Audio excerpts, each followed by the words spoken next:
Amateurs d'arts martiaux mixtes, bienvenue dans la cage.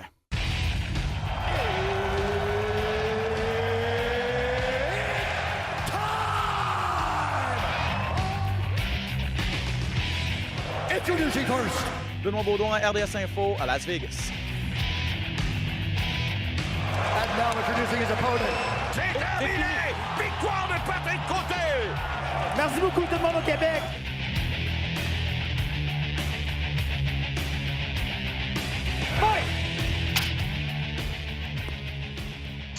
Salut tout le monde, bienvenue à cet épisode de Dans la cage, Ben Baudouin en compagnie de Pat Côté et un invité spécial pour commencer l'émission. Les amateurs d'arts martiaux mixtes québécois le reconnaîtront, le White Lion, Yohan Lennes. Salut Yohan! Salut les boys, ça va bien? Hey Yann. Ça va très bien, merci. Juste avant de commencer l'entrevue avec Yohan, peut-être, bien sûr, il sera question aujourd'hui de l'UFC 260. On va faire un retour sur le gros gala. On a un nouveau champion des poids lourds, Pat, Francis Ngannou. On va décortiquer ça ensemble. Il a terrassé Stipe Miocic.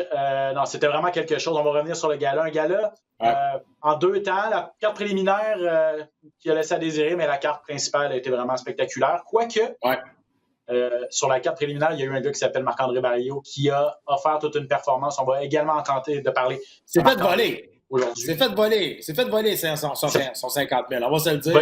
Voler 50 000? OK. Hey, si on est au bout du fil, c'est sûr qu'on va lui poser la question. Je ne sais pas s'il est fâché. En tout cas, bref.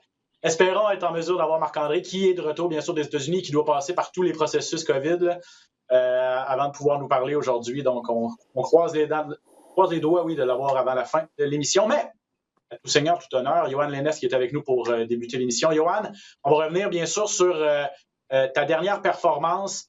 Ça se passait il y a 2 semaines, le 12 mars, du côté de Philadelphie. Autre victoire pour toi du côté de Cage Fury Fighting Championship. C'était une victoire contre Troy Green cette fois-ci. Ta 3e aux États-Unis, ta 6e en carrière. Tu es vraiment sur une superbe lancée.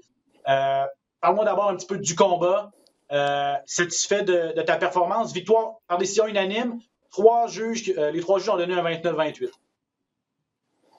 Oui, clairement, décision unanime, je suis vraiment content parce que, dans le fond, moi, au début de ma carrière, avec l'organisation TKO, j'ai enligné 3 combats, j'ai fait 3 belles victoires. J'ai été 16 mois inactif par la suite à cause que TKO a fait faillite, puis il n'y a pas vraiment d'organisation ici. Donc, ces 16 mois inactifs-là, je me suis entraîné fort et tout. Puis j'ai trouvé l'organisation CFFC qui m'ont donné la chance de pouvoir combattre. Donc, dans les 10 derniers mois, j'ai fait 3 combats, donc j'ai été assez actif. Par contre, j'ai pas beaucoup d'expérience dans la cage. Donc, de faire un combat comme ça par décision, 15 minutes, 3 rounds de 15 minutes, pardon, c'est super bon pour mon expérience. Puis ça a été vraiment un combat où est-ce que j'ai été j'ai trouvé de l'adversité. Puis Troy Green, c'était vraiment un bon combattant, un bon athlète. Fait que clairement, j'ai l'habitude de finir mes combats vite. Puis ces 15 minutes-là dans la cage m'a amené beaucoup en tant qu'athlète. Bon, on en parle souvent, l'expérience, ça ne s'achète pas. Tu peux aller au Canadian Tire et t'acheter de l'expérience. Il faut que tu le vives. Puis je pense que des minutes dans l'octogone, c'est bénéfique, surtout quand tu ressors de là avec ta victoire. Parce que moi, je veux parler de ta victoire avant ce combat-là. Tu avais fait ouvrir les yeux de la planète au complet avec ton flying knee incroyable, une technique incroyable. En as-tu beaucoup entendu parler par la suite? Un petit peu, c'est sûr. J'ai vu que mon Instagram avait popé un petit peu. Je veux dire, je voyais que mon vidéo circulait vraiment sur plusieurs plateformes, plusieurs chaînes. Je trouvais ça vraiment cool. Mais comme je disais aux gens, je suis revenu ici avec la pandémie et tout. On dirait que ça m'a fait évoluer en tant qu'athlète, mais ni plus ni moins. J'en voulais plus, j'avais besoin de plus. Les gens souvent m'ont dit, on parlait avec mon équipe, es-tu sûr que tu veux te recombattre tout de suite? Tu serait peut-être mieux de surfer sur cette hype-là du flying knee, au lieu que si jamais tu te recombats, si tu perds, exemple, on ne se souviendra plus de rien. Tu ne te souviendras plus du flying knee, tu vas être sur une défaite. Fait que c'est sûr que j'ai eu beaucoup de questionnements. En allant chercher une autre victoire comme ça, c'est génial. Mais j'oublie pas mon flying knee, il me reste en tête, puis j'ai hâte de pouvoir faire une autre grosse performance dans ce style-là. Ben, c'est bon, puis parce qu'il faut mentionner aux gens qui te connaissent peut-être un petit peu moins, tu es invaincu. Tu te bats 170 livres, tu es invaincu, 6 victoires, aucune défaite, et 4 victoires par KO, dont 2 au premier round, notamment ce fameux flying knee, ça se passait l'été dernier, ou au mois d'octobre dernier, en fait. quel est ton style, Yoann? On a l'impression, en regardant ta fiche et en regardant comment tu finis tes adversaires, que tu es bon debout seulement, peut-être, mais j'ai l'impression que Yoann Lennes est un combattant plus complet qu'il n'en laisse paraître. Hein? À chaque fois que les gens me demandent c'est quoi mon style, j'ai de la difficulté. J'adore cette question-là parce que je leur réponds toute la même affaire. J'ai pas de style spécifique. Je pense que ma plus grande force, c'est vraiment que je suis un combattant versatile, que je suis capable de m'adapter, de rester au sol ou d'aller debout, de travailler plus contre la cage. C'est vraiment ce qui fait que je me démarque des autres. Par contre, plus ma carrière va avancer, plus je vais pogner des gars qui vont être complets, aussi bons debout qu'au sol. Fait que vraiment, ça va être à moi de travailler sur des petits détails un petit peu plus techniques qui vont faire que je vais être capable de remporter les combats. Mais, tu sais, à la base, les gens disent que je suis un striker, mais moi, dans ma tête, je suis plus un grappler qu'un striker, mais j'aime me battre debout, fait que c'est un mélange de pas mal d'affaires.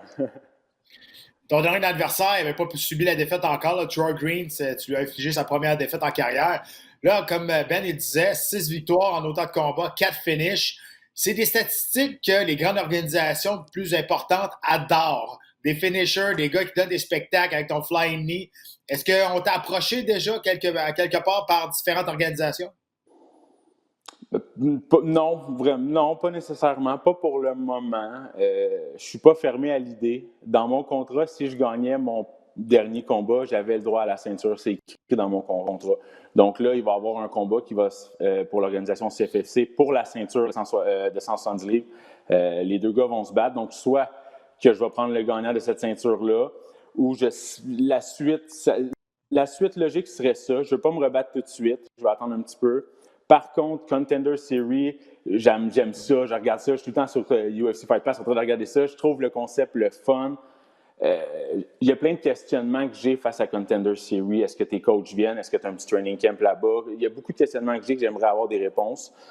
Mais pour le moment, il n'y a pas de grosse organisation qui m'a approché. Puis ça ne me dérange pas parce que je ne sens pas que je suis pressé. J'aime ce que je fais, j'aime ma vie. Puis je sais que je vais y arriver. Fait que j'aime mieux faire les bonnes choses. Je vais faire un petit peu de millage sur Contender Series là, parce que tu as abordé le sujet. Et Yoann, je ne sais pas si tu as les réponses, mais peut-être Pat aussi en a quelques-unes. Comment ça fonctionne? Est-ce qu'on s'inscrit pour Contender Series ou c'est l'UFC qui choisit ses propres aspirants, disons, ou ses propres candidats, puis les fait venir pour la série qui va commencer incessamment? Là, je pense que ça commence au mois d'avril et ça dure jusqu'à l'été. Est-ce que tu sais, Yoann, est-ce que tu as fait des démarches pour voir comment tu pourrais faire pour t'essayer? Je pense que The Ultimate Fighter, ça, c'est une chose, c'est la série, mais il y a The Contender Series que je pense que c'est autre chose, là, si je ne me trompe pas. Oui, c'est autre chose. Donc, ouais, c'est ça. Fait que, je ne sais pas si The Ultimate Fighter, je pense que tu dois remplir un questionnaire, puis je pense que c'est sur invitation. Je ne suis pas certain, je ne pourrais pas m'avancer sur le sujet. Même affaire pour Contender Series. Je veux dire, moi, il n'y a personne qui m'a approché pour le moment, donc je ne pourrais pas dire. Je vais vous éclairer, je suis là pour ça. Vas-y, merci, je savais. The Ultimate Fighter, dans le fond, tu peux t'inscrire, tu envoies ta candidature, tu appliques pour faire partie de la télé-réalité. Et là, par la suite, tu as une espèce d'audition. Ils vont t'amener à Las Vegas et ils passent des auditions, une espèce des petits entraînements, puis ils vont voir lesquels qui sont là, puis ils vont prendre aussi des personnalités. Il reste que ça reste une télé-réalité, donc on veut du monde qui brasse quand même, mais qui ont des qualités athlétiques quand même. Contender Series, c'est différent. Contender, c'est un combat. Donc, ton gérant ou ton équipe de gérance autour de toi va s'arranger pour entrer en contact avec les dirigeants de l'UFC, avec les dirigeants du Contender, pour avoir une chance de participer à The Contender. La dernière décision appartient tout le temps à l'UFC, mais c'est un one-shot deal. Je veux dire, tu vas là, tu peux te battre plusieurs fois dans la série Contender, mais c'est un combat à la fois. Puis si tu n'as pas de performance, il y a beaucoup de combattants qui ont fait un seul combat Contender et qui sont rendus à l'UFC aujourd'hui aussi. Donc, tu sais, on dit tout le temps, c'est très, très difficile de rentrer à l'UFC puis dans les autres organisations, mais entre guillemets, c'est les deux façons les plus faciles de passer par The Ultimate Fighter ou par The Contender si tu es capable, justement, d'avoir les contacts nécessaires pour performer dans ces deux-là. Ouais, ça devient pratiquement la norme. Là. Présentement, les nouveaux espoirs de l'UFC, les jeunes combattants qu'on fait entrer dans la grande organisation passent souvent par Contender Series depuis quelques années. Yoann, je vais revenir peut-être sur ton dernier combat parce que tu disais que tu es un combattant complet, tout ça. Puis je pense que ton dernier combat nous prouve ça. Tu as dominé debout, tu as réussi à faire des bonnes choses debout, tu as été téméraire aussi, ce qui t'a peut-être mis un petit peu dans l'embarras à un certain moment dans le combat, et tu as réussi à revenir fort avec de la lutte, des grosses amenées au sol et tout ça. Donc, est-ce que je me trompe en disant que ta dernière performance contre Troy Green, on a pu voir à quel point tu parlais de versatile, tu es polyvalent dans l'octogone? Clairement. J'affrontais un bon combattant debout, un gars qui était fort debout, qui était fort contre la cage aussi. Donc, contre la cage, souvent, ça va être plus lutte grecque, un petit peu gréco-romaine avec des trips et tout. Sauf que dans le milieu de la cage, il y a les fameux double leg à la Georges Saint-Pierre ou des bons double leg avec beaucoup d'explosions. Puis moi puis mon coach, Lee Villeneuve, on travaille beaucoup là-dessus. Puis avec les double legs, j'ai réussi vraiment à amener le combat au sol sans utiliser la cage vraiment de manière explosive. Puis j'ai vraiment contrôlé la cage, j'ai fait mes amenées au sol, je me suis ramassé au sol sur mon dos, je me suis relevé. J'ai lancé le plus de volume de coups au niveau du striking debout. Donc, clairement, c'est sûr que ça démontre que je suis un combattant qui peut s'ajuster selon le combat, comment il va. Là. Je comprends pas. Personne dit mon nom quand on parle de double leg, mais en tout cas, c'est pas grave. Mais hey, le pire, c'est que j'y ai pensé, man. Je me suis dit, je suis pas sûr, fais-tu des double legs ou non? Non, mais justement, parlant de ton entraîneur, tu parlais de Lee Villeneuve. Parle-nous de ce que tu t'entraînes, parce que, évidemment, ici, le monde qui connaissent les arts martiaux mixtes, connaissent beaucoup Georges Saint-Pierre, connaissent moi, mon parcours. Donc, il n'y a pas juste deux écoles, exactement. J'aimerais ça que tu me parles d'où est-ce que tu t'entraînes, avec qui tu t'entraînes également, parce qu'il n'y a pas juste un ou deux gyms d'arts martiaux mixtes au Québec. Non, clairement pas. Écoute, on est en train de bâtir quelque chose de quand même vraiment bien, moi puis Lee. Lee Villeneuve, c'est mon coach de Jiu-Jitsu. À la base, c'est lui qui m'a suivi de mes débuts amateurs. J'ai fait des combats de kickboxing, je m'entraînais en Jiu-Jitsu avec lui aussi.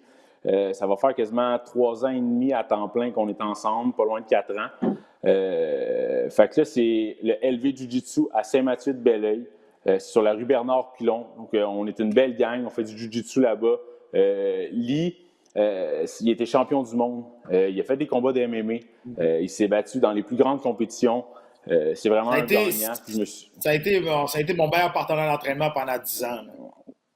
Donc, tu sais, je veux dire, c'est un gars qui est rough. C'est un gars qui n'est pas là pour te prendre en pitié. Puis c'est correct, c'est ce que je voulais aussi.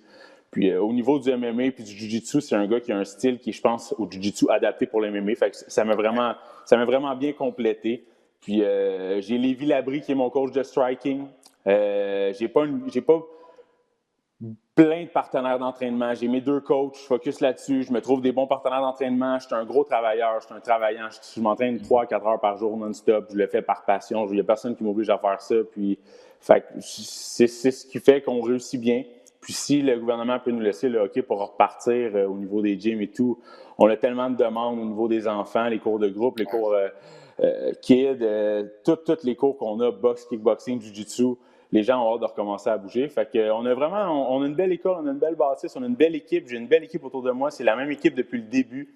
Puis c'est ce qui fait que je réussis. Puis là, j'ai le droit à une 3e personne pour mes combats à l'UFC. Il va falloir que je fasse des choix éclairés, des choix logiques, des choix avec des gars qui ont de l'expérience aussi beaucoup. Parce que, tu sais, j'ai Lévi, j'ai Lee, mais je suis sûr que je suis capable d'ajouter un noyau important à cette équipe-là. Fait que une chose à la fois, mais j'aime bien ce qui s'en vient. Est-ce que la business et les arts martiaux mixtes vont bien ensemble? Il y en a plusieurs, des combattants qui s'ouvrent des gyms, un peu comme tu fais. Pat a fait la même chose aussi. On dirait que c'est 2 mondes qui se complètent bien, puis tu peux apprendre, j'imagine, de un et de l'autre, parce que veux pas une carrière de combattant, ça demeure aussi une petite business. C'est une PME d'un employé. Hein? Exactement, clairement. Écoute, moi, c'est ma vie. Là. Moi, je donne des cours de boxe le matin, des cours de kickboxing. Je fais juste ça. Je donne des cours d'entraînement conditionnel à la base avant d'être un combattant. C'est ce que je faisais dans la vie. Ça fait 10 ans que je fais ça. J'étais un entraîneur de conditionnement physique dans un gym. Fait que, tu sais, c'est vraiment la meilleure vie que je pourrais rêver de vivre. Puis, je suis vraiment content de pouvoir vivre de cette vie-là, pouvoir vivre de ma passion, d'enseigner aux jeunes, puis d'être dans le gym non-stop. C'est ce qui fait que les petits détails, j'ai réussi à les trouver, puis que je suis tout le temps passionné, puis que des fois, ça fait la différence dans les combats. Mais clairement, en ce moment, avec la pandémie, depuis 1 an, c'est vraiment difficile. Je veux dire, on se rend compte que des fois, ça laisse ses bons côtés, mais là, on trouve ça plus difficile, puis on souhaite que la vague passe. Là. Quand est-ce qu'on te revoit dans l'octogone? Là, tu as 28 ans, tu sais, puis c'est bon parce que les combattants de ton âge qui sont dans leur pic, on dirait qu'ils sont pressés là, toujours. Là, puis tu leur demandes c'est quoi ton but, ça va être l'UFC, tout ça. Puis toi, tu dis je peux rester à CFFC, encore, il n'y a pas de problème. Donc, c'est quoi le plan de carrière idéal là, pour Yohan Lennes dans les prochaines années, disons? Moi, là, mon meilleur planning, ça serait que je puisse combattre pour Contender Series, exemple, dans 4 ou 5 mois. Puis par la suite, je m'en vais chercher la ceinture des 170 livres chez CFFC. Puis après, ben là, je vais être 8-0. Je pourrais aller à l'UFC, je me sentirais prêt, d'après moi, après ces 2 victoires-là. Ça, c'est le plus beau des plannings. Pour la suite, je ne suis pas pressé plus que ça de recombattre. J'ai des objectifs précis à atteindre. Je veux faire du conditioning, du cardio. Je veux améliorer certaines choses avant de me remettre dans un camp d'entraînement. Mais c'est sûr que je vais aller me chercher une autre belle victoire dans les 6 prochains mois, c'est sûr et certain. Moi, je te dis tout de suite, si tu fais un flying knee au contender comme ça, tu n'auras pas la chance d'aller chercher la ceinture à Philadelphie, je te le confirme. Ils ne laisseront pas partir. C'est ça. Non, c'est clair.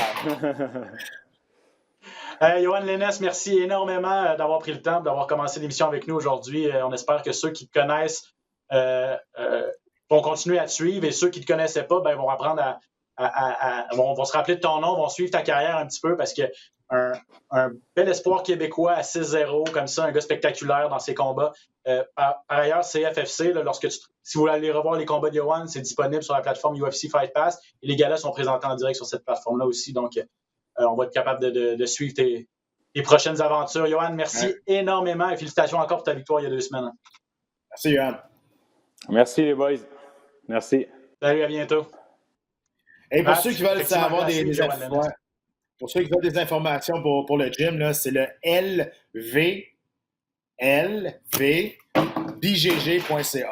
Donc, si vous voulez des informations sur le gym de Yohan Lennes, c'est assez facile d'aller chercher des informations là-dessus. Ouais. Lee Villeneuve, qui est Yohan l'expliquait, un ancien champion du monde de Jiu-Jitsu, un gars avec qui tu t'es entraîné aussi. Un gars qui connaît ses trucs. Fait que, il est bien entouré parce que il est bon debout, c'est un talent naturel debout, il y a de la puissance, il y a de la créativité, puis en plus, il est bien entouré au niveau de son grappling, son jeu au sol. Je pense que ça peut faire une belle équipe. Là. Puis aussi, je parlais de son gym, là aussi, mais moi, ma fille, elle fait du jiu-jitsu là-bas. Fait qu'il y a des cours de kids aussi, tu sais. Ouais, c'est proche de chez nous, puis tu sais, je trouve ça important juste de, tu sais, c'est sûr, on en a parlé de Yann, mais tu sais, il y a une business en arrière de ça aussi. Les gars, ils travaillent fort pour bâtir quelque chose. Puis, tu sais, c'est des amis à moi aussi, là, puis leur entraînement et leur gym est super beau. Donc, je vous invite à les encourager. Si vous cherchez une place sur la Rive-Sud, là, autour de Belleuil, autour de Saint-Bruno, je dirais que c'est la place. On se fera un spécial arts martiaux mix chez les enfants. Parce que ça m'intéresse parce que, tu sais, qu'est-ce qui pousse les parents à pousser leur... Ta fille, elle a quoi, 5 ans? Elle a eu 5 ans? Elle a 4 ans, mais elle fait du jiu-jitsu brésilien. Là. Elle se fait pas je comprends. sa tête. Non, je comprends. Mais tu sais, qu'est-ce qui pousse les parents à envoyer à se tourner vers les arts martiaux mix versus d'autres sports, là, tout ça, parce que je le sais, les arts martiaux mix, t'apprends plein de belles valeurs. Mais on dirait que c'est pas la première chose à laquelle tu penses quand tu as un jeune enfant et tu veux l'inscrire à des sports, mais effectivement, c'est une option qui existe et tout ça. Donc, en tout cas, c'est un sujet qui m'intéresse. On en reparlera une autre fois parce que là, le temps file et il faut quand même parler de l'UFC 260, Pat, qui a été spectaculaire, surtout la grande finale. On a un nouveau champion du monde, un 17e dans l'histoire de l'UFC, Francis Ngannou, qui, sans équivoque, a terrassé Stipe Miocic, a dominé complètement le premier round et a fini ça avec superbe combinaison au deuxième. On a vu, je dirais pas le jour et la nuit, là, mais Francis Ngannou, lorsqu'il a affronté Stipe Miocic en 2018, il a perdu en combat de championnat. Et le Francis Ngannou qu'on a vu samedi, une nette amélioration. Là. L'évolution de ce gars-là est quand même assez folle. Là. Il rentrait à l'UFC il y a 5 ans seulement. Puis là, il y a eu un combat vraiment, on se souviendra face à Derek Lewis, ça, c'est le pire combat, tout poids confondu là, de l'histoire. Et ça l'a choqué vraiment. Puis on dirait que là, il a mis les bonnes bases, il est déménagé à Las Vegas, s'entraîne là-bas aussi. Écoute, son physique a changé, son attitude a changé. Aussitôt qu'il a défendu avec succès, une fois l'amené au sol de Miocic a cassé ben raide. Puis c'est drôle, hein, parce que je regardais Miocic, je regardais Ngannou avant le combat. Puis moi, te dire, je comprenais pourquoi c'était Ngannou qui était favori. Miocic avait la chienne. Puis je le comprends, là. Moi, j'avais été dans le coin, là. Même si j'avais été champion, ça se peut que j'aurais eu la petite jambe qui shake, là. Moi, te dire, il était imposant, son visage était rempli de confiance aussi. Il avait pas de l'air à craindre du tout Miocic. Et là, ce gars-là, il fait peur. Ce gars-là est dangereux. Ce gars-là, il fait peur. Puis s'il a réussi à mettre des atouts de lutte défensive pour garder le combat debout, écoute, ça se peut qu'il soit là pour un petit bout, là. C'est ça, parce que la particularité de la ceinture des poids lourds, c'est qu'elle change de main très souvent. Et on peut parler de l'héritage de Stipe Miocic, qui, je pense, même si malgré sa défaite de samedi, va demeurer un des plus grands, sinon le plus grand champion poids lourd de l'organisation. Il a eu 2 règnes. 6 victoires en combat de championnat chez les lourds, ça égale un record de Randy Couture. Et au nombre de défenses, il en avait réussi 3 lors de son premier règne. C'est un record aussi. Donc, faut absolument rien enlever à Stipe Miocic, mais rendu là, est-ce qu'on doit dire que Francis Ngannou a plus d'outils dans son sac, a plus de potentiel pour le détrôner en tant que plus grand poids lourd de l'histoire? Ben, ça dépend toujours c'est qui le prochain combat. T'sais, si tu me dis contre John Jones, je sais pas. Si tu me dis contre Derek Lewis, oui. Ah. Je pense pas que ça va faire un deuxième combat vraiment à plate. Derek Lewis, je pense pas qu'il y a les qualités athlétiques pour battre Ngannou. Non. Oui, il y a une grosse shot. Puis, tu sais, au poids lourd, des fois, ça prend juste ça. Mais, tu sais, si là, on s'enligne vers John Jones, qui, lui, a l'air de vouloir beaucoup d'argent, avec raison. Mais là, il a demandé de se faire libérer s'il n'était pas content. Là, il va y avoir des bagarres contractuelles. Donc, c'est sûr que ça va être compliqué de faire ce combat-là à cause des demandes salariales de Jones. Je ne sais pas. Tu sais, pour l'instant, je pense qu'Ngannou va profiter de son règne, va profiter de comment il a gagné aussi. Je sais qu'il veut aller au Cameroun. Il veut mettre la ceinture sur une place publique pour que le monde puisse aller toucher. Il vient de là, lui. Puis on a vu des vidéos au Cameroun. Il y avait du monde qui regardait ça sur des écrans géants. Quand il a gagné, ça a explosé. C'est super beau à voir. Puis il veut retourner là-bas. Il veut redonner à la communauté aussi. Donc ça, c'est digne d'un grand champion, ça, quand même. Là, quand tu fais pas juste te faire étouffer par le fame. Si vous ne connaissez pas l'histoire de Francis Ngannou, je vous invite à aller lire là-dessus. Il a fait une entrevue avec Joe Rogan où il raconte son parcours. Moi, j'ai vu des textes, des enfilades de tweets également dans la semaine du combat. Juste pour vous expliquer, là, en gros, là, ça lui a pris pratiquement 2 ans là, à partir du Cameroun pour se rendre jusqu'en France où il s'est réfugié parce qu'au Cameroun, c'était la pauvreté absolue. Il n'y avait pas de moyen de s'en sortir parce qu'il ne pouvait pas aller à l'école, parce qu'il n'y avait pas d'argent. Il devait aller travailler dans des mines pour aider sa famille.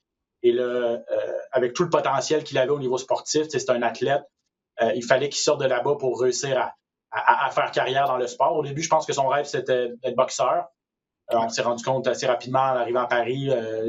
Lorsqu'il est arrivé au MMA Factory, on lui a conseillé de faire des arts martiaux mixtes. Meilleur conseil qu'il a reçu de sa vie. Quoi qu'il aurait peut-être été capable de faire carrière en boxe également, mais peut-être un peu gros là, pour être champion poids lourd. Il manque peut-être un petit peu de rapidité. Là. En tout cas, bref, tout ça pour dire que se faire smuggler, là, j'ai pas le mot en français, là, mais passer illégalement de frontière en frontière, puis se faire rabattre par des gardes, des douaniers et des gardes côtiers, se faire renvoyer dans un autre pays où tu vis dans des conditions de misère, et des dizaines de personnes dans une boîte de pick-up pour traverser la frontière dans le Sahara en pleine nuit, il fait froid. Bref, c'est une histoire incroyable. On ferait un film là-dessus, puis on croirait peut-être même pas la moitié de ce qui se passe. De voir où il est rendu aujourd'hui, là, on le voyait dans ses yeux, à quel point il la voulait, cette ceinture-là. Je veux dire, en sachant tout ce qu'il a vécu, on peut comprendre son niveau de motivation, Pat, aussi. Hein? Absolument. Puis, tu sais, tu as fait raison. Son parcours est incroyable. Moi, honnêtement, tu te dis, si on fait un film, je pense qu'on va en faire un. Tu sais, je veux dire, c'est écrit dans le ciel. Là. On a fait un film sur Conor McGregor.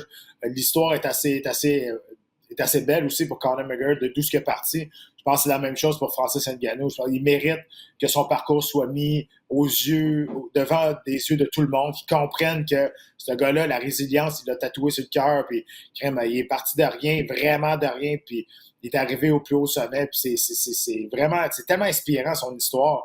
Puis oui, tu le voyais, il était content, mais tu vois, le gars, il a travaillé tellement fort pour que dans sa tête, oui, il était content, mais dans sa tête, c'était évident que ça allait arriver. Tu sais, c'est ce genre de personnalité-là qui a dit « J'ai pas fait ça, tout ça pour rien. C'est à soir que ça arrive. » Puis c'est arrivé, puis ça a été un combat sans unique. Là. Vraiment, Miocic n'a jamais été dans le coup. Oui, effectivement. Le premier round, tu t'en as parlé brièvement, il a réussi à stopper une amenée au sol. Il a même réussi à tourner ça de côté, renverser la situation, ébranler un petit peu Miocic. Et on l'a vu à ce moment-là, tu as raison, que Miocic, là, il se doutait que ça commençait à être la fin. Je veux parler de Jon Jones aussi, là, parce qu'on ne peut pas dissocier le résultat de samedi avec tout ce qui se passe depuis la fin de ce combat-là avec Jon Jones. Ses commentaires sur les réseaux sociaux, les commentaires de Dana White aussi, pour vous faire la petite histoire. Bon. Vous savez que Jon Jones a passé chez les poids lourds, a abandonné sa ceinture des mi-lourds pour passer chez les lourds. On lui a pratiquement promis, ou en tout cas c'est écrit dans le ciel, que son premier combat chez les lourds, ça va être un combat pour la ceinture. Première chose que Dana White dit en conférence de presse, c'est « Je suis pas certain que Jon Jones veut affronter Francis Ngannou. Il a probablement peur de Francis Ngannou. » Clairement, une stratégie, Pat, pour les négociations à venir. Et ça n'a pas passé avec Jon Jones. Mais ça n'a pas passé avec Jon Jones, et avec raison, parce qu'à un moment donné non plus, Jon Jones dit « Payez-moi, puis je vais le faire, le combat. » De quel côté tu te situes? C'est quoi ta lecture de la situation, toi, Pat? Ben, je me mets à 100% du côté du combattant. C'est sûr, moi, j'ai vécu les deux côtés. Si tu as un pouvoir de négociation avec une organisation comme ça qui est tellement solide, puis ça, là, pour vrai, là, ceux qui ont ce pouvoir-là, il y en a peut-être 3, 4 max. Même, je suis peut-être généreux, là, pour vrai. Là. Parce qu'il y en avait 2 qui l'avaient puis sont à retraite. Il y avait Georges puis Khabib. Là, ce temps, il reste Jones. Puis Connor, c'est ça. Mais c'est ça, il en reste 2. T'sais, d'après moi, il n'y en a pas d'autres qui sont capables de faire ce genre de commentaires-là, puis que ça passe, puis de demander qu'il se fasse réaliser, puis il est sérieux, là. Je veux dire, Jones, il est millionnaire, là. Il n'a plus besoin de travailler dans sa vie, là. Même s'il a fait des conneries, là, il en a fait beaucoup, beaucoup, beaucoup d'argent, là. Peut-être pas comme Connor, mais il reste que, je pense que tu es capable de vivre avec 10 millions le restant de tes jours, là. Je pense qu'il y en a plus que ça, de toute façon. Mais écoute, je me mets du côté de Jones. Écoute, si tu veux faire ce combat-là, si tu trouves que c'est... Si tu sais... Tu sais, Jones sait que ce combat-là, tu mets ça en pay-per-view, tu vas probablement battre des records. Ça va ramener beaucoup, beaucoup, beaucoup d'argent dans les coffres de l'organisation. Donc, pourquoi lui n'aurait pas une part équitable des revenus que lui va amener à l'organisation? Fait que moi, je trouve que c'est la bonne chose à faire pour Jones.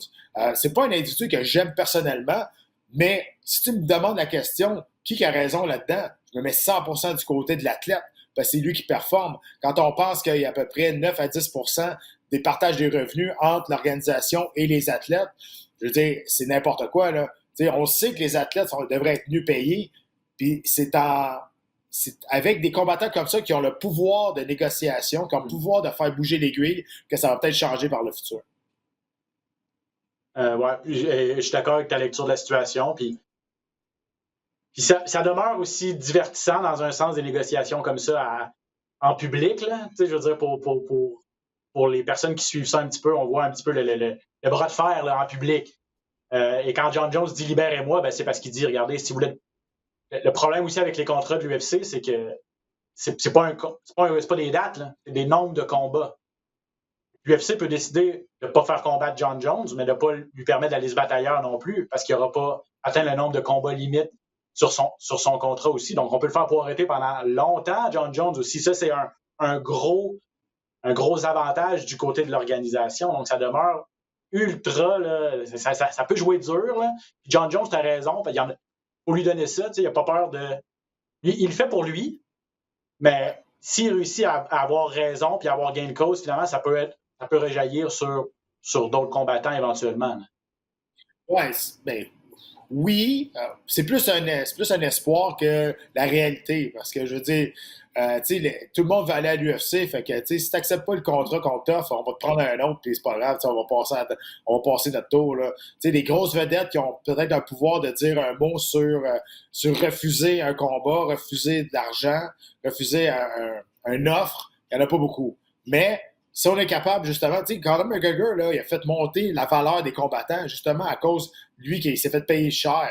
Fait que, oui, par rebound, par la bande, ça l'a aidé les autres combattants. Puis je pense que ça aussi, ça peut faire la lumière sur, encore une fois, ça met ça public, puis ça va exposer, je pense, encore une fois, le manque de partage de revenus entre l'organisation et les combattants. En même temps, tu vas me dire, ouais, mais il n'y a personne qui te force à signer le contrat. Tu as tout à fait raison. Les deux situations, c'est absolument raison. Mais c'est ça. Fait que si tu me demandes de quelques raisons, moi, je pense que Jones fait la bonne chose. Pour en revenir au champion poids lourd, Ngannou, la suite pour lui, logiquement, ce sera Jones. Plan B, c'est Derek Lewis. On va espérer, si c'est ça qui se concrétise, que ça ne donnera pas un combat aussi plate que la première fois que les deux s'étaient rencontrés. On va rappeler que Lewis avait gagné, mais loin d'être convaincant. Là, je pense qu'on est ailleurs aussi à ce niveau-là que Ngannou est honnêtement, là, je pense qu'il va y avoir 1 million de différence d'achat de pay-per-view entre Jones et Derek Lewis. Pas mal sûr. Je suis d'accord. Puis pour Stipe Miocic, avant de passer à la demi-finale, Stipe Miocic, 38 ans, il a écrit qu'il était correct. Il ne s'est pas adressé aux médias, lui, après le combat. On l'a amené à l'hôpital par précaution. Il a dit qu'il était en santé et tout ça. 38 ans. Difficile de savoir s'il va revenner. Je serais pas surpris qu'il accroche ses gants. Là. Il a une petite famille, il a un bon métier. Mais aussi, faut pas oublier, peut-être qu'on va vouloir faire une trilogie, je sais pas. T'sais, je veux dire, s'il décide de rester Miocic puis Jones n'est pas là, s'il veut avoir une trilogie, je pense qu'il mérite le respect. Je pense qu'on devait lui donner, par respect, on devrait lui donner un combat revanche à son tour. Je veux dire, ça a été le plus grand champion poids lourd de l'histoire, le seul qui a défendu son titre à 3 reprises. S'il veut une trilogie, je veux dire, il me semble que ça serait tout à fait logique d'y donner. Si on passe par-dessus, je trouve que ça va être un très, très grand manque de respect. Mais la question, c'est s'il le veut. Et à ce stade-ci, on n'a pas la réponse à cette question-là. Demi-finale, Vicente Luque contre Tyron Woodley. Luque, chez les 170 livres. Luque qui a réussi à aller chercher la plus grosse victoire de sa carrière, c'est sûr, Pat, contre un ancien champion. Woodley qui, c'est dommage pour lui, probablement qu'il a connu ses meilleurs moments depuis 2 ans. Dans le sens où il était sur une séquence de 3 défaites. Flat dans ses 3 dernières sorties. Là, il est sorti fort contre Luque. Il a ébranlé Luque, qui a réussi à rester debout. Et finalement, le Brésilien qui a réussi à ébranler à son tour le champion et a fini ça avec une soumission. Mais Luque, c'est un vrai. Là. Ben oui, puis il a laissé passer la tempête. Hein. Il a attendu. Le premier coup qu'il a lancé, c'est un direct qui a ébranlé Woodley. Mais Woodley, t'as raison, il a mieux paru dans la première minute que dans ses 3 derniers combats ensemble. Ça avait l'air à y tenter, ce soir-là. Le problème, c'est là, 4 défaites de suite, 39 ans, plus de contrat. C'est son dernier combat sur son contrat. Écoute, même Dana White a dit c'est peut-être le temps de passer à d'autres choses. C'est plate parce que là, ça avait bien parti. Il reste que quand ton temps est venu, je pense que ton temps est venu. Si on lui donne un autre contrat, il n'y aura pas d'augmentation de salaire. Là. Est-ce qu'il va vouloir signer un contrat avec... en tout cas, si ça reste pareil, tant mieux pour lui. Là, peut-être ça va être une petite diminution, je ne sais pas, mais ça va être une question d'orgueil aussi pour lui de signer un contrat. Avant d'être champion, là, il va signer un contrat comme un gars qui a perdu ses 4 derniers combats. Là, fait que je sais pas trop. Mais il reste que Luque, je l'avais dit, Luque est dangereux. Debout, s'il reste debout, il va se faire pincer.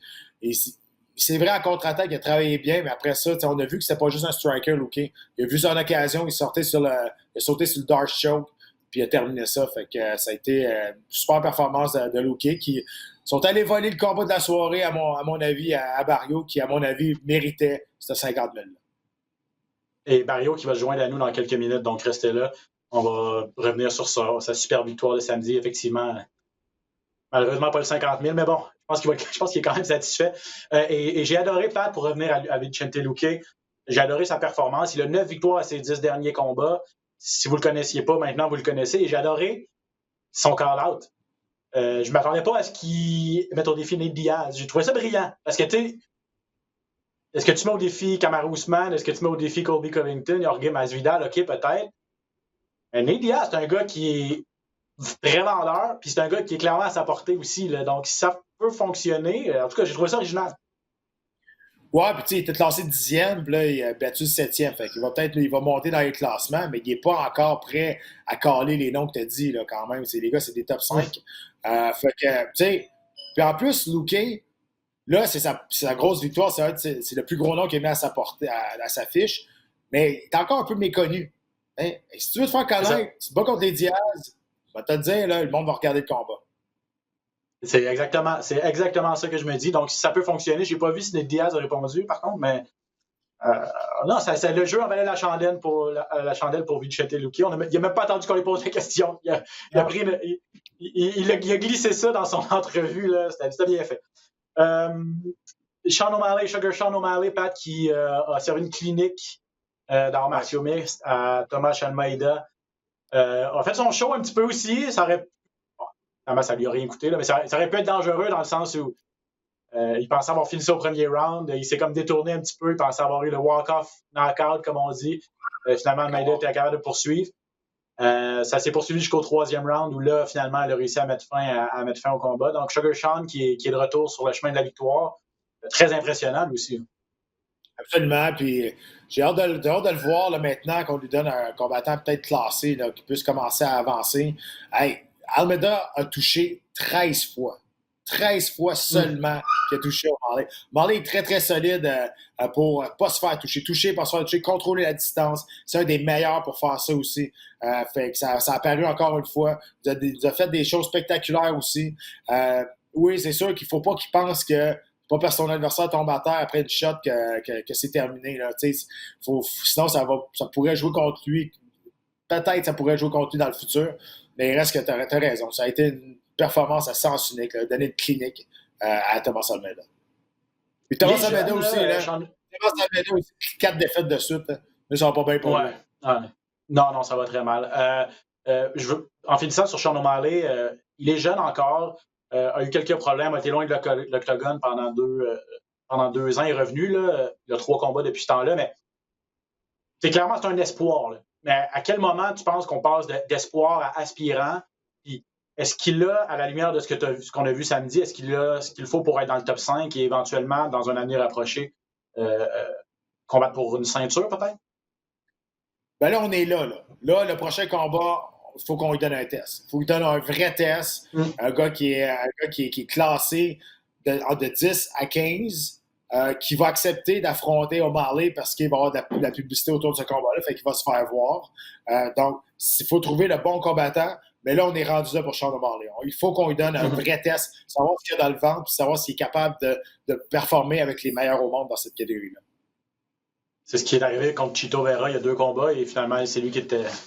Ça avait été serré, là, mais c'est Chito Vera qui l'avait emporté, donc à suivre où l'UFC va se diriger. Pat, il va nous rester quelques minutes là, avant de parler à Marc-André, mais dans l'actualité cette semaine, McGregor Poirier 3, UFC International Fight Week, en fait, dans un aréna plein à craquer à Las Vegas, ça te parle? Absolument. Puis, tu sais, on avait parlé aussi que Poirier, peut-être, le monde disait, c'est peut-être Poirier qui aurait mérité un combat de championnat du monde. Je dis, non. Poirier, là, il est correct. Là, il va aller faire sa trilogie avec McGregor, puis il va faire beaucoup d'argent. C'est exactement ça qui est arrivé. Puis là, on parle de la première, justement, l'International Fight Week. Écoute, moi, honnêtement, je pense aussi que Jones et Ngannou vont faire partie de ce gala-là. Je pense que ça va être un gala incroyable pour la première fois que Las Vegas va revoir des partisans dans leur foule, dans le stade. Tu sais, il y en a qui disaient, ouais, mais je sais pas si la foule va y aller, je sais pas si les partisans vont y aller. Hey, le show à Jacksonville, l'UFC 261, s'est vendu en 4 minutes. 4 minutes, il restait plus de billets. 15 000 personnes. Puis, lui qui est l'autre, l'UFC 262, au Texas, est sold out aussi. Ça a pris quelques minutes. Donc, le monde veut aller voir des shows. Bon, là, ça t'appartient si tu trouves que c'est trop rapide ou pas. Mais il reste que l'engouement est là. Puis c'est sûr qu'aussitôt qu'ils vont mettre les billets en vente, surtout McGregor Poirier, ça va prendre 10 minutes, il n'y aura plus rien. Olivier Aubin-Mercier qui nous a annoncé cette semaine qu'il avait subi une blessure, se retire de PFL du moins le premier gala. Il veut revenir, je ne sais pas s'il va faire partie du tournoi ou quoi, mais il veut revenir au mois de mai. Blessure au visage. On va parler à Olivier Aubin-Mercier dans les prochaines semaines pour faire la lumière sur ce qui s'est passé et tout ça. Mais dur coup pour Olivier, malheureusement. Mais c'est bon, pas une bonne vie, blessure. Il n'y a pas une bonne blessure, là. Ça, c'est pas une bonne blessure parce que c'est une fissure dans le crâne. C'est une fissure en haut de l'œil ici, là. Écoute, ça peut être une fin de carrière, là. Pour vrai, j'ai pas parlé. Ça peut. Je dis pas que c'est ça. Mais il reste que j'ai bien hâte d'y parler. J'ai bien hâte d'avoir des nouvelles parce que c'est une blessure qui... C'est pas une blessure que tu sens comme telle. C'est pas une blessure qui fait mal, mais c'est une blessure qui est là puis que c'est dangereux. Tu sais, il y a une fissure dans le crâne quand même, là. Donc, il faut qu'il fasse attention à ça. On a perdu Marc-André? On vient de perdre Marc-André, malheureusement. Il était en ligne, puis il attendait après nous autres, puis on vient de le perdre. Regarde, continuons de parler d'Olivier. Dans ce cas-là, on va essayer de récupérer la communication avec notre ami Marc-André Barriault. Regarde, ceux qui n'ont pas regardé le gala ou qui n'ont pas pu être là samedi soir, il l'a remporté par KO contre Abou Azaïtar, Marc-André Barriault. Et on met ça dans la catégorie des premières victoires à l'UFC, les vraies premières victoires à l'UFC. On va espérer qu'il n'y aura pas de mauvaises nouvelles dans les prochains jours, mais superbe performance de Marc-André qui est là. Salut Marc-André! Hey! Marc-André. Okay, je pensais que tu étais revenu au Québec, mais là, voir ton look, tu es encore à Las Vegas, mon ami. Là. Je suis un peu, là, mais pas tant que ça. Je suis revenu en Floride le lendemain du combat. On est revenu en Floride. Je suis venu rejoindre ma copine qui avait resté ici. Puis on s'est payé des petites vacances. Là, on s'est loué une petite suite sur le bord de la plage. Puis on profite du soleil pour la récompense. Hey, merci énormément. Puis c'est des vacances très méritées. Merci de prendre quelques minutes parce qu'on voulait absolument te parler après cette victoire-là de samedi. Hey, Marc-André, ça fait 2 jours, là, ça fait 2-3 jours, à quel point tu es soulagé, à quel point tu es fier de toi, surtout, là, de ce que tu as fait samedi soir contre Abou Azaïtar. C'est sûr que depuis 2 jours, ça a été un mix d'émotions. Tu viens de le dire, ce qui revient le plus, c'est le sentiment de fierté. Comme je l'ai dit, là, je l'ai fait pour moi, ce combat-là, puis la satisfaction est vraiment grande là, de pouvoir me dire qu'après tout ce que j'ai traversé, finalement, on est allé la chercher, puis il n'y a personne qui va me l'enlever, celle-là. Puis il n'y a aucune chance là, que ça soit quelque chose qui vienne me tomber dessus. Je pense que j'ai tout subi, qu'est-ce qui peut arriver. Puis à cette heure, là, j'ai été à la chercher, puis elle est à moi, puis je la savoure vraiment. Là. Ça, tu me parles justement que comment tu savoures cette victoire-là, parce que ça n'a pas été une victoire facile, mais ça a été une victoire à la Marc-André Barriault, un spectacle du début à la fin. C'est ça qu'on aime de Marc-André Barriault, c'est comme ça qu'on l'a connu. Et c'est un gars qui mord dans son mouthpiece, puis qui va vers l'avant, puis qui n'a pas peur d'échanger. C'est exactement ça qui est arrivé. Après avoir perdu le premier round, tu es revenu en force au deuxième, puis au troisième, tu t'as complètement terrassé. Parle-moi un petit peu de ta mentalité. Qu'est-ce qui s'est passé dans ta tête entre le premier et le deuxième round? Parce que le premier round, il a été très agressif. Je ne sais pas si ça t'a surpris, sa stratégie, mais il reste qu'il a donné des bons coups. Tu t'es fait toucher solidement aussi. On connaît que tu as un excellent menton. Ça t'a servi dans le premier round, mais après ça, tu es revenu en force. Mais entre le premier et le deuxième round, qu'est-ce que tes entraîneurs te t'ont dit? Puis comment tu te sentais? En fait, dans ce combat-là, c'est simple. De la façon que je l'ai abordé, c'est, comme vous l'avez dit, là, Marc-André qui venait jusque-là. Je me suis senti là, en plein contrôle de mes moyens puis de ma personne.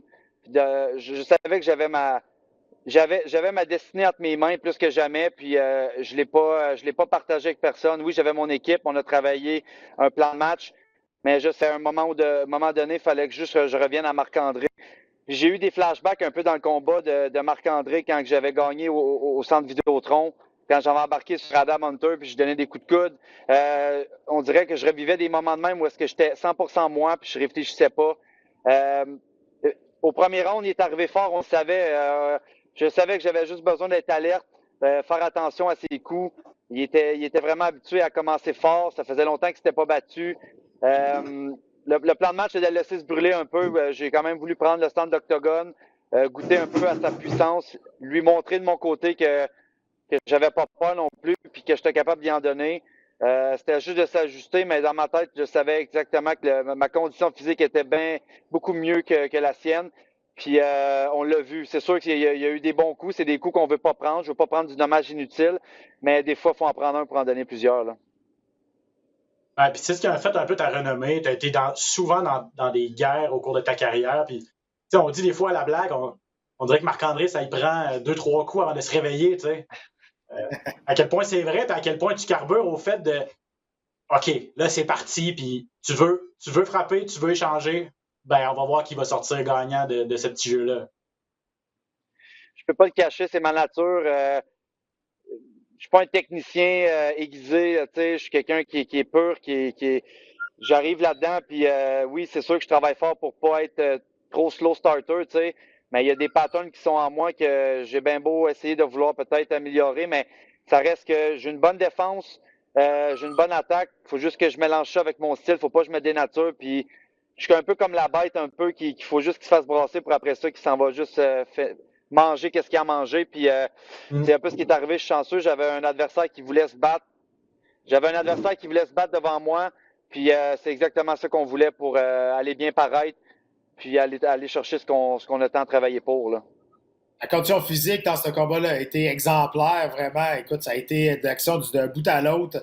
On était essoufflés, nous autres, en studio, à décrire le combat. Fait que j'imagine, toi, être dedans, ça a dû être l'enfer. Mais parle-moi justement des sacrifices que tu as fait. Tu étais entraîné à Sanford MMA pour voir différents partenaires d'entraînement, pour voir un autre mode également au niveau de l'entraînement avec un Henry Hoof et d'autres partenaires. Parle-moi du bénéfice de cet entraînement-là? Est-ce que ça t'a amené à un autre niveau? Tu as vu d'autres choses? Tu es sorti de ta zone de confort? Est-ce que ça a payé beaucoup dans ton combat? Vraiment, écoute, ça a été un camp qui était quand même court. J'ai passé 4 semaines et demie ici. C'est sûr et certain que la condition physique, je la mets au fait que j'ai vraiment mis énormément tous les sacrifices. J'ai été fait de la course. L'équipe ici est vraiment, vraiment... c'est des cardio-machines ici, là, puis on le voit avec Michael Chandler, avec les gars, la lutte, le niveau, le tempo que les gars amènent ici, c'est incomparable. J'avais jamais vu ça nulle part d'autre. 2 grosses séances par jour, il fait chaud. Moi, j'en ai fait par moi-même de mon côté aussi parce que j'en voulais plus. J'étais ici pour ça, j'en mangeais, puis je savais que c'était pour être payant. En milieu de camp d'entraînement, j'ai eu une petite blessure au côte. J'ai été peut-être 1 semaine et demie que j'ai pas pu faire de sparring, j'ai pas pu rouler. J'ai comme une côte qui a popé un peu, puis c'était rien de grave, mais je pouvais pas vraiment me plier en deux. Fait que je faisais ce que je pouvais un peu dans les techniques, puis je finissais les séances sur le vélo à vraiment faire des tabatas de cardio. Donc, au moins, je me disais que si c'était pour arriver dans le combat, ben je manquerais pas de cardio, puis la blessure, ben on y pensera pas rendu là. Fait que non, ça pour le cardio, ça a été vraiment un avantage de mon côté. J'ai toujours été quelqu'un qui, quand il n'y en a plus, j'en ai encore. Je vais en donner. Mais là, je pense que j'ai vraiment monté d'une coche.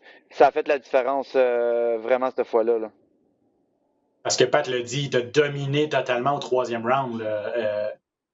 Et si tu n'avais pas réussi à le finir, c'était un 18 assuré, là, ce round-là. Mais à quel point avoir le finish à 4 minutes 56 du 3e round, ça ajoute un petit plus, là, un petit glaçage sur le gâteau. Tu aurais sûrement été satisfait d'une décision, mais on s'entend que le finish, c'est différent. Hein? Oui, c'est sûr. C'est une belle signature. C'est une belle façon de montrer à mes patrons que je laisse rien au hasard. Je sais pas, le fait qu'à 4 secondes, c'est comme si j'étais dans un film, j'avais une étoile en haut de moi qui est venue comme me dire let's go. Je sais que l'arbitre était proche. Plusieurs fois, il a dit à Abou de se défendre, puis il faisait juste la petite chose un peu pour se tourner, pour comme étirer ça un peu. Puis il attendait, je pense, le coup qui était pour le coup de trop. Puis à 4 secondes, je me suis juste laissé aller. Puis je sais même plus ce qui s'est passé. J'étais juste dans le moment, puis j'ai jamais arrêté. Même la petite séquence du mouthpiece, là, j'ai jamais regardé ce qui se passait autour de moi, à côté de moi. Moi, j'avais lui en avant de moi, puis je le voyais dans son non-verbal qu'il en voulait plus. Depuis le 2e round, il en voulait plus. Il cherchait des façons, je pense, de s'en sortir. Là. C'est passé en conférence de presse après. Tu as lancé un défi à Eric Anders. Avez-vous un historique? C'est seulement un nom que tu as popé dans la tête? Non, Ender, ça doit faire 2 ans, je pense que j'étais un peu après lui. J'ai toujours aimé son style, je le regardais se battre. C'est un gars qui est physique, qui a c'est un gros poids moyen. Il est là pour se battre lui aussi. Puis après mon dernier combat aussi contre Oscar, j'avais mentionné son nom quand ils me l'ont demandé. Puis ça avait resté comme ça. Puis quand ils me l'ont demandé samedi soir, je me suis dit pourquoi pas, je vais rester fidèle à moi-même. Puis on va voir, je lance ça dans les airs. C'est un gars qui est très accessible. Son dernier combat, il y a une petite controverse. Il n'y a pas de victoire. Moi, j'ai une victoire. On ne sait pas. Ça serait un très bon candidat pour aller continuer sur la bonne séquence que je suis là. On a parlé depuis le début de l'émission. Pat a dit d'entrée de jeu, en fait, Marc-André s'est fait voler samedi. Un vol! C'est un vol. On le disait, le 50 000 $, les fameux bonnies de performance, là, ça aurait pu être un boni pour combat de la soirée ou performance de la soirée. Mais assurément, combat de la soirée, parce que ça a duré pratiquement les 3 rounds. Et puis, au début, ça échangeait. Il y a eu énormément de coups qui ont été lancés.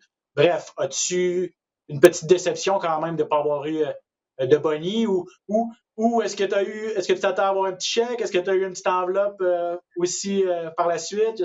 Si tu peux nous le dire, là. C'est sûr que j'étais déçu. Jusqu'à la fin, on voulait pas non plus comme envoyer de mauvais sorts. Tant que c'était pas fini, on savait pas. Puis quand je voyais tous les combats aller, je suis comme bon, on sait pas ce que l'UFC a vu. Moi, c'est sûr que mon combat, il a passé un petit peu incognito. Premier combat de la carte. Je sais que Dana White n'est pas dans la salle à ce moment-là. Toutes des choses comme ça. Mais c'est sûr, si tu es une business, tu veux un combat comme le mien pour ouvrir ta carte, tu veux un combat comme le mien devant 15 000 personnes, je pense que c'est ça qui donne le ton à un événement. Puis ça aurait été le fun d'être reconnu pour ça parce que c'est mon style, c'est toujours ça que j'apporte. Ça m'aurait encore plus montré que Mais après ce que je viens de traverser aussi, je peux comprendre que peut-être il faut encore que je fasse un peu plus mes preuves. Puis je sais pas, je sais pas qu'est-ce qu'il y en est. C'est sûr qu'on dirait que l'UFC a tendance à donner souvent les bonus à ceux qui en font déjà beaucoup, au lieu d'être peut-être plus séparés à nous, ceux qu'on travaille fort, puis on prend des coups pour pas grand-chose, mais c'est pas grave. Moi, ma satisfaction est là, j'ai ma victoire, je garde mon emploi, j'ai quand même doublé ma paye. On voit les côtés positifs des choses. Puis mon agent il a travaillé sur le dossier pour aller en chercher un petit peu plus. Je pense pas que ça va fonctionner de mon côté, mais c'est pas plus grave que ça. Là. Je continue à avancer, puis ça va créer des belles opportunités. Je suis pas mal sûr que pour la suite des choses, commanditaires, des choses comme ça, je vais le récupérer d'une façon ou d'une autre.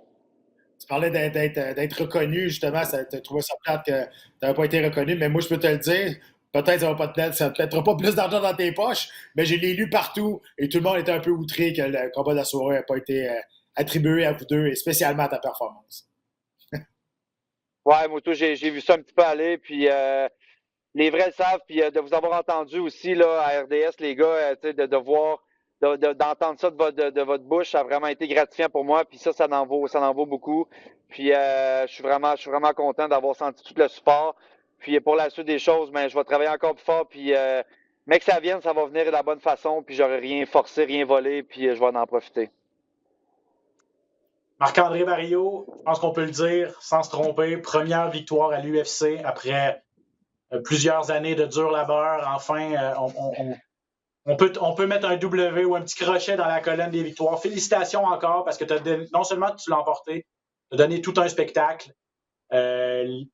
Les gens, on a fait des pieds et des mains en fait à RDS pour présenter ton combat en direct aussi. Là, il a fallu faire des négociations et tout ça. Mais je pense que le jeu en valait la chandelle et je pense que personne est déçu parce que tu as dû amener des codes d'écoute à RDS, surtout avec la performance que tu as donnée samedi soir, mon ami. Merci à toute l'équipe. J'étais vraiment content quand vous m'avez annoncé ça. Ça a fait beaucoup d'heureux là, autour de moi là, parce que quand j'ai annoncé que c'était pas accessible au début, c'était juste sur Fight Pass. Le monde était déçu, mais encore là, ça a été un peu dans la même optique. J'ai contrôlé ce que je peux contrôler du début à la fin là-dedans. Puis tout le reste est venu à moi de la bonne façon. Puis ça fait partie de la nouvelle version de moi-même que je suis. Puis je veux vraiment continuer de pouvoir transporter ça avec moi. Puis si je peux en inspirer en passant aussi, là, tant mieux. Mais je vais tout le temps continuer à garder là, mon identité comme ça. Puis j'étais content d'avoir fait un petit clin d'œil au Québec après mon entrevue aussi là, avec Joe Rogan. Fait que, fait que je reste qui que je suis, j'essaie pas d'en faire trop. Puis tant mieux si ça plaît, puis si ça te déplaît, ben tant mieux aussi. Yes. J'aime ça, j'adore. Marc-André, merci énormément d'avoir pris ces quelques minutes. Je te souhaite de profiter vraiment de tes vacances. Je te félicite encore une fois. Très hâte de voir les prochains défis qui vont s'en venir à toi. Pat, merci encore une fois aussi d'avoir pris le temps cette semaine pour un autre épisode dans la cage. Merci à tout le monde qui nous a écoutés cette semaine. Vous savez où nous trouver sur toutes les plateformes. Ben Baudouin, le nom de toute l'équipe, merci beaucoup tout le monde et à bientôt. Salut les boys, merci tout le monde.